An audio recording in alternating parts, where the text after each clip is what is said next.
Welcome back to Learning Haryana YouTube channel. Today we discuss Rutherford model of atom, discovery of nucleus. Very most important topic. यहाँ से question बनेगा, 100% बनेगा. In 1911 में Rutherford ने एक experiment किया जिसको अल्फा स्कैटरिंग एक्सपेरिमेंट भी बोलते हैं. क्या बोलते हैं? Alpha scattering experiment. He takes a thin foil of gold. उसने क्या किया? एक थिन फॉइल ऑफ गोल्ड, यानी कि यहाँ पर प्लेटिनम भी ले सकता था, कॉपर भी ले सकता था, लेकिन गोल्ड क्यों चूज किया? क्वेश्चन पूछ सकता है भाई. Gold is select because gold is the property of A malleability. किसकी प्रॉपर्टी शो करता है? मैलिएबिलिटी. यानी कि 100 नैनोमीटर तक पतली इसको बना सकता था. आपको पता है सोने के अंदर तन्यता, डक्टिलिटी और मैलिएबिलिटी का गुण होता था. लेकिन इसके ऊपर अल्फा पार्टिकल्स की जो बौछार करवाई, कैसी करवाई? He takes a radium. Radium आपको पता है रेडियो एक्टिव एलिमेंट होता है. Takes radium which is situated into block of lead. एक लेड का ब्लॉक बनाया, उसके अंदर रेडियम सिचुएटेड कर दिया, स्थित कर दिया. जैसे फास्ट मूविंग अल्फा पार्टिकल और 2 स्लिट लगा दिए गए ताकि इनका जो पाथ है वो बिल्कुल क्या रहे? स्ट्रेट रहे. इधर उधर ये अल्फा रेज ना फैले या इनका डिफ्लेक्शन ना हो. तो ये इस पार्टिकल से, और आगे क्या लगा दी? एक स्क्रीन लगा दी जो कि जिंक सल्फाइड से क्या थी? कोटेड थी. सर्कुलर जिंक सल्फाइड स्क्रीन लगा दी. तो देखते हैं क्या क्या ऑब्जर्वेशन निकल के आए. दोबारा देखो. He takes a radium into block of lead, then fast moving alpha particle will strike this foil of gold and यहाँ पर कोट कर दिया. और जहां पे ये अल्फा पार्टिकल टकराए वहां से फ्लैश उत्पन्न हुई, वहां पर कलर उत्पन्न हुआ. तो क्या क्या ऑब्जर्वेशन निकल के आए? ये स्लिट क्यों लगाई गई? ताकि इनका जो पाथ है अल्फा रेज का वो क्या रहे? इधर उधर डिफ्लेक्ट ना हो. क्लियर यहां तक? तो सबसे पहले क्या क्या ऑब्जर्वेशन निकल के आए? तो मैंने लिखा हुआ है mostly alpha particle strike there. यहां पर बिल्कुल स्ट्रेट, और कुछ जैसे मैं ऐसे बनाए, ये 90 डिग्री का एंगल है, इससे क्या है? Small angle.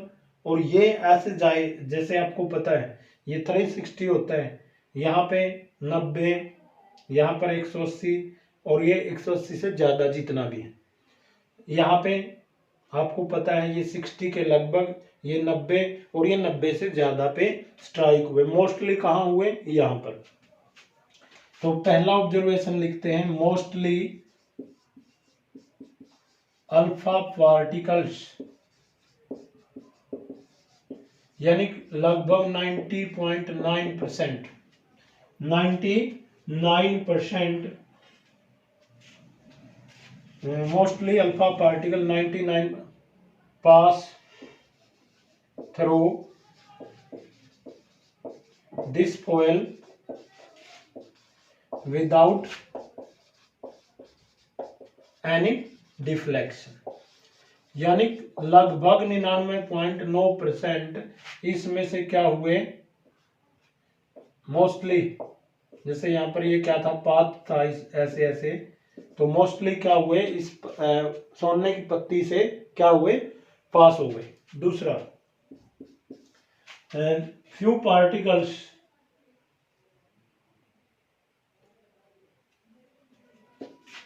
फ्यू पार्टिकल्स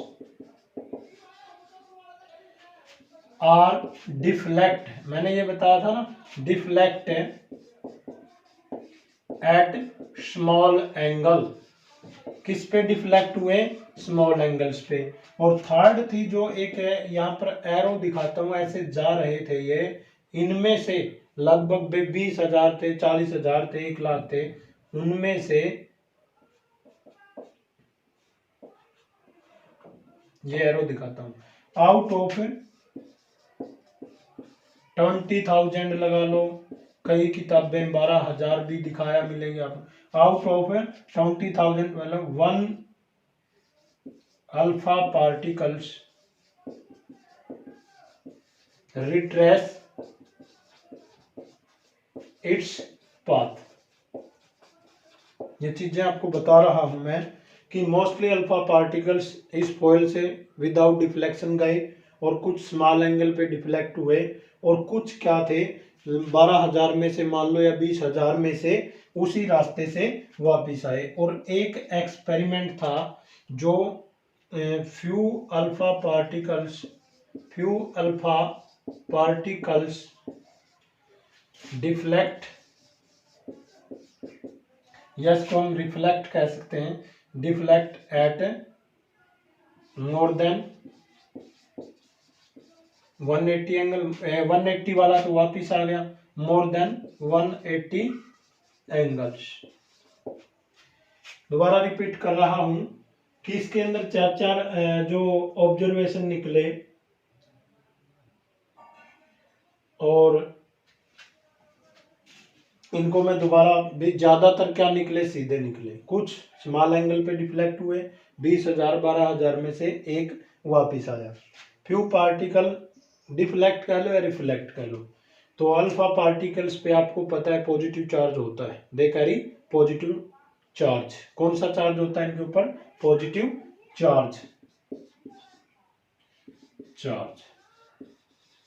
ठीक है। अब यहां पर ये पॉइंट नोट करने वाला है, फ्यू पार्टिकल डिफ्लेक्ट या इसको आप कह सकते हैं रिपेल एट मोर देन 180 का यहां आया था, उसके बाद ऐसे गए ये टकराने के बाद। तो यहां चीजें क्लियर होती है इन चारों पॉइंटों से। यहां तक क्लियर? एक बार देख लेता हूं मैं कहां तक आया इसमें।